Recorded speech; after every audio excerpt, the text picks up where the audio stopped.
वडोदरा शहर के वारसिया इलाके से ये खबर सामने आ रही है, जहां पर मलबा उठाने जाने वाले दो दोस्तों के बीच एक छोटी सी बात को लेकर तकरार हो गई और इस तकरार के चलते एक दोस्त ने दूसरे दोस्त की हथियार से हत्या कर दी। वैसे इस मामले में पुलिस ने शिकायत दर्ज कर दी है और अब आगे की कार्रवाई की जाएगी। आ वारसिया पोलीस चौकी अमने पोलीसवाळाए बोलायेलू तो ये अमने बताए छे। अमने कई जे घटना मालूम नहीं। वारसिया पोलीस चौकी बाजू में ज छे आरटीओ ये बाजू अने अमने तो खबर नहीं। ये लोग काम पर जाए छे।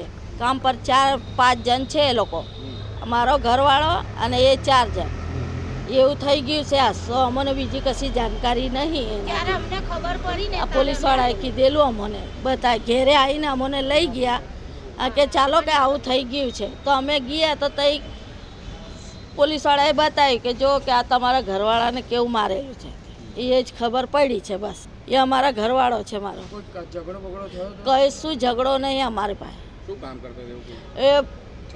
छूटक मजूरी करे छे, गाड़ी भरे छे। ये तो हवे जो ये वधारे अमारी पासे रहतो नहीं।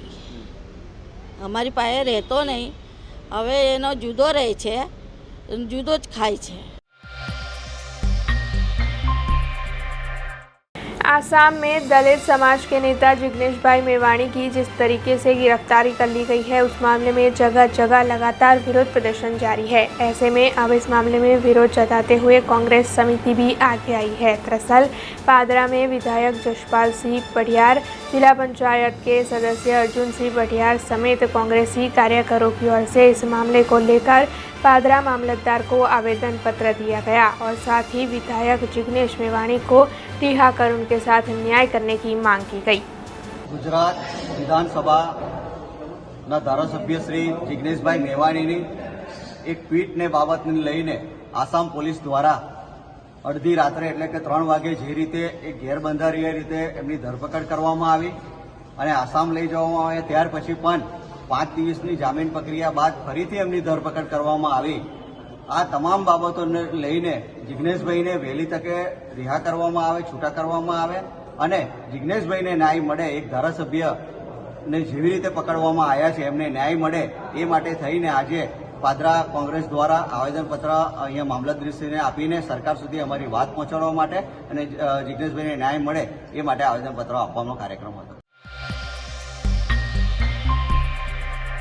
नर्मदा से ये खबर सामने आ रही है, जहां पर एलसीबी की ओर से राजपीपला के विभिन्न इलाकों में मोटरसाइकिल चोरी करने वाली टोली को ढूंढने की कवायद जारी थी। ऐसे में एलसीबी को इस मामले में सफलता हासिल हुई और मोटरसाइकिल की चोरी करने वाली टोली के 2 सदस्यों को नर्मदा एलसीबी ने गिरफ्तार किया। वैसे इन दोनों सदस्यों के पास से 3,40,000 की 8 मोटरसाइकिल भी बरामद हुई है और इस वक्त पुलिस ने इन दोनों आरोपियों को गिरफ्त में लेकर मुद्दामाल जब्त कर आगे की कार्रवाई शुरू कर दी है।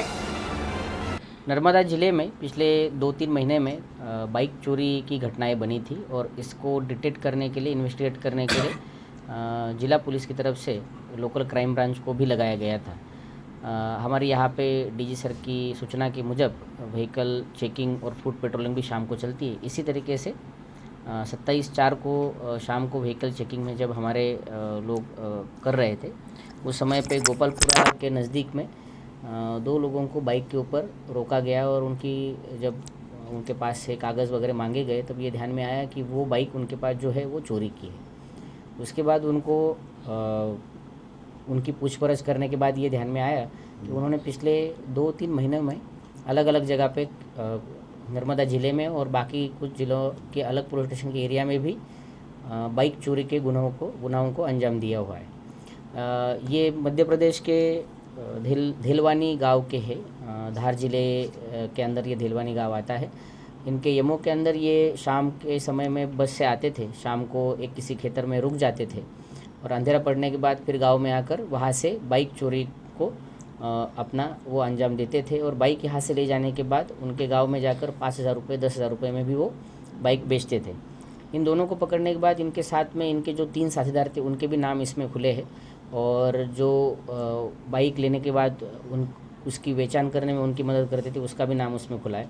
कुल 8 गुना डिटेक्ट हुए हैं, जिसमें से 6 गुना नर्मदा जिले के है और इसमें 8 गुना में 8 बाइक बरामद की गई है।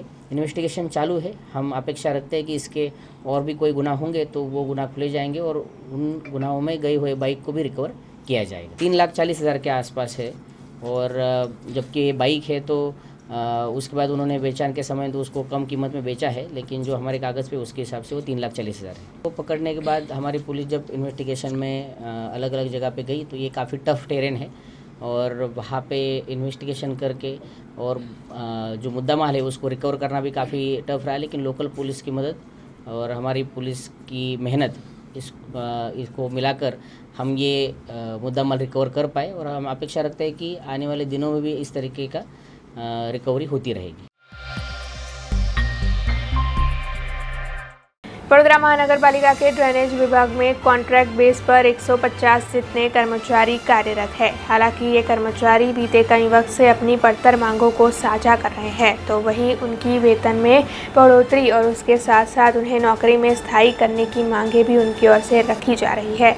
लगातार जिस तरीके से महंगाई बढ़ती जा रही है उसके सामने इन कर्मचारियों के वेतन का सवाल अब भी ज्यों का त्यों है, जिसके चलते परेशान हुए कर्मचारियों की ओर से आज वडोदरा महानगर पालिका की कचहरी पर स्थायी समिति के चेयरमैन डॉक्टर हितेंद्र पटेल और मेयर के यू टोकड़िया को आवेदन पत्र देकर अपने मामले को प्रस्तावित किया गया और साथ ही जल्द से जल्द उनके इस मसले को सुलझाने पर उनकी ओर से जोर दिया गया।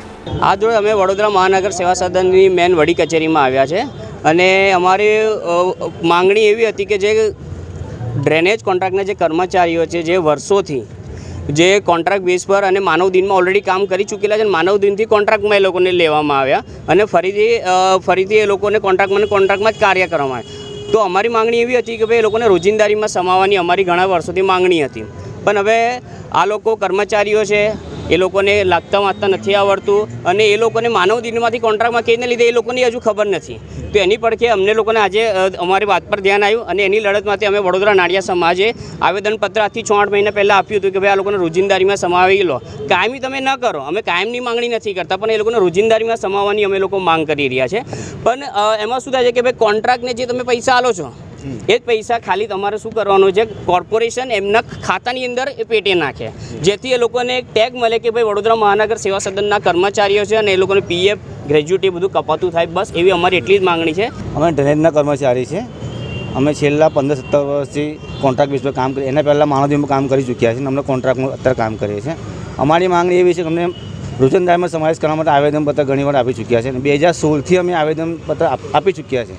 અમને 5 મહિના પહેલાં બી આવેદનપત્ર અમે આપ્યા છે, એમાં બી અમને એવું કહેવામાં આવ્યું કે તમે લોકોને સમાવેશ કરવા લેવા આવશે, પણ હજુ તક અમારો સમાવેશ થયો નથી। અમે એ વિશ્વાસથી બેઠા। અત્યારે અમારા નવા વોર્ડ બની ગયા છે અને અમને આશા હતી કે નવા વોર્ડમાં અમારો સમાવેશ થઈ જશે, પણ એ અમારો સમાવેશ થયો નથી। એટલે અમને હવે એવું લાગે છે કદાચ કે અમને આ વસ્તુ કાંઈ મળવું અઘરું લાગે છે અમને કદાચ, તો કદાચ જો આગળના સમયમાં આ વસ્તુ કદાચ ના થાય, અમને કદાચ ના મળે તો ગાંધીજી માર્ગે આંદોલન કરવા માટે અમે તૈયારી અમારી બતાવીશું।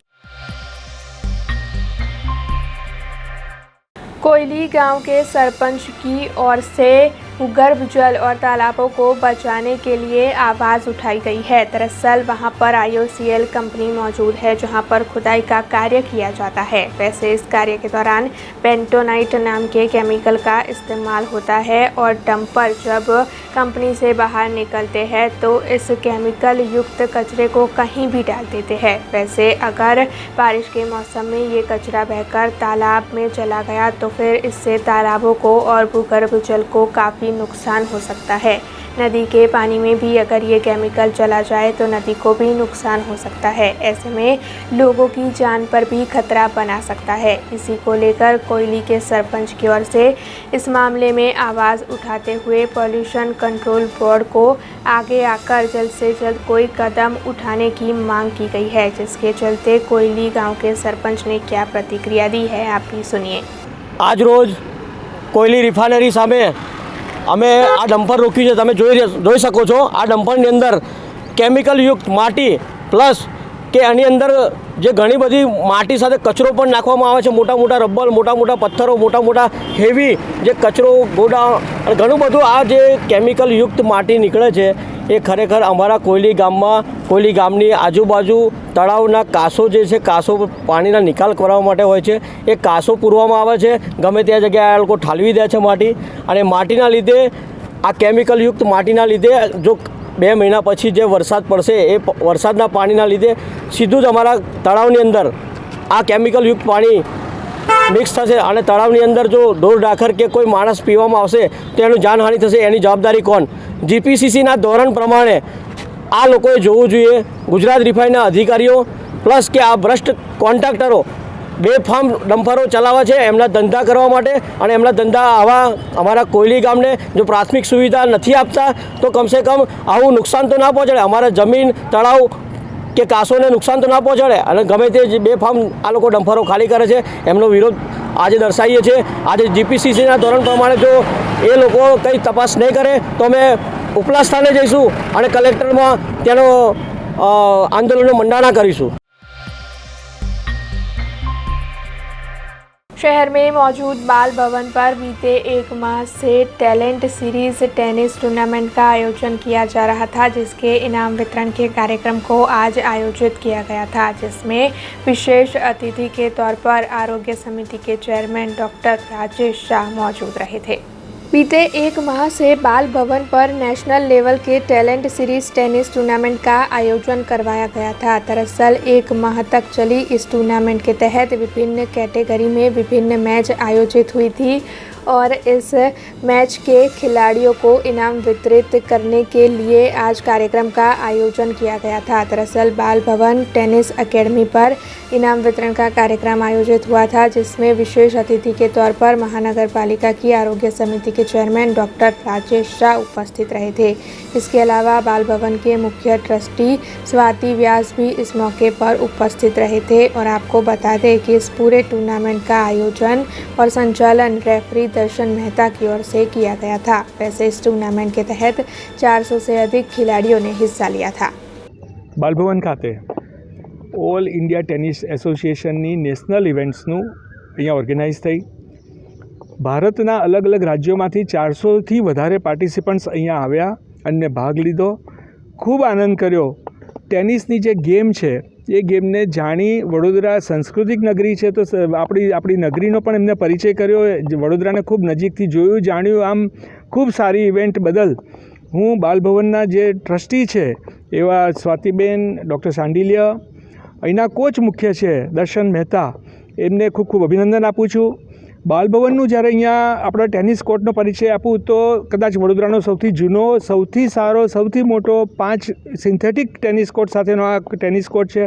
નાના બાળકોથી માંડીને મોટાને નવું કોચિંગ, ઇવન પ્લેયર્સ તૈયાર કરવાના, ઇન્ટરનેશનલ લેવલમાં પ્લેયર્સને તૈયાર કરીને મોકલવાના, આવું સુંદર કાર્ય બાલભવન ખાતે થઈ રહ્યું છે. અને જે ટેનિસની ગેમ છે કે જે 12મી સદીમાં શોધાઈ છે ફ્રાન્સમાંથી, અને ત્યાર પછી વડોદરામાં પણ એનો એટલો બધું અત્યારે પોપ્યુલર છે કે વિશ્વમાં 90 મિલિયનથી વધારે લોકો આ ગેમ રમી રહ્યા છે. એમાં વડોદરાનો પણ ખૂબ સિંહ ફાળો છે. તે બદલ આખું આ ઇવેન્ટને ઓર્ગેનાઇઝ કરી છે એવા દર્શન મહેતા અને એમની આખી ટીમને ખૂબ ખૂબ અભિનંદન આપું છું. અને આવનાર દિવસમાં પણ વડોદરામાં આવી વિવિધ રમતગમતોની આંતરરાષ્ટ્રીય કે રાષ્ટ્રીય લેવલની રમતગમતનું આયોજન થાય અને બધા લોકો વડોદરાને જોવે, જાણે અને અનુભવે એવી આશા વ્યક્ત કરું છું. મને બોલાવ્યો છે, બધાનો ખૂબ ખૂબ આભાર. અસ્તુ વંદે માતરમ. ભારત માતા કી જય. ભવન અમે એપ્રિલ મહિનામાં આ આયટા અને GSTAના નેજા હેઠળ આ ટેલેન્ટ સિરીઝ ચેમ્પિયનશિપ ઇન ટેનિસનું આયોજન કર્યું છે. આખા એપ્રિલ મહિના દરમિયાન વિવિધ વય જૂથમાં આ ટુર્નામેન્ટનું આયોજન કર્યું, જેમાં આખા ભારતમાંથી 400 જેટલા ખેલાડીઓએ ભાગ લીધો.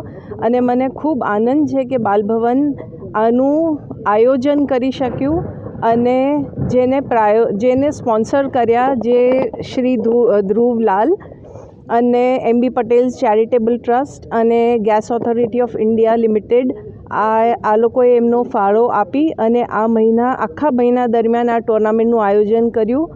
અને જે ખેલાડીઓ છે એમને પણ મને ખબર જ છે કે એ લોકોને પણ આનંદ મળ્યો. અને મને એક બીજું ગૌરવ છે કે વડોદરામાં આપણી પાસે 5 કોર્ટવાળી આ બાલભવન ખાતે ટેનિસ એકેડમી છે, જેમાં ટુર્નામેન્ટનું તો આયોજન થાય છે, પણ 4 વર્ષથી લઈને વિવિધ વયગ્રુપમાં એજમાં બાળકોને ટ્રેનિંગ મળે છે, જેનું સમગ્ર સંચાલન અમારા જે મેઇન કોચ છે શ્રી દર્શન મહેતા એ કરે છે, અને એમની ટીમનો પણ હું ખૂબ ખૂબ અભિનંદન કરું છું કે જેઓએ આ ટુર્નામેન્ટ અને રેગ્યુલર કોચિંગમાં પણ મોટો ફાળો આપ્યો છે।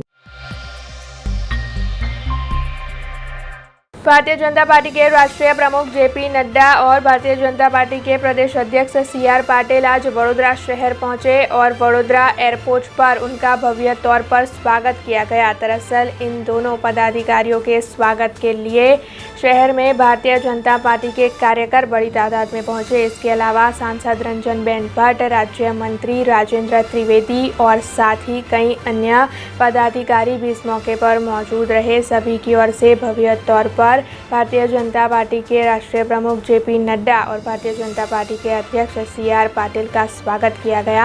वैसे इसके लिए एयरपोर्ट से एयरपोर्ट सर्कल तक भव्य रैली का आयोजन भी करवाया गया।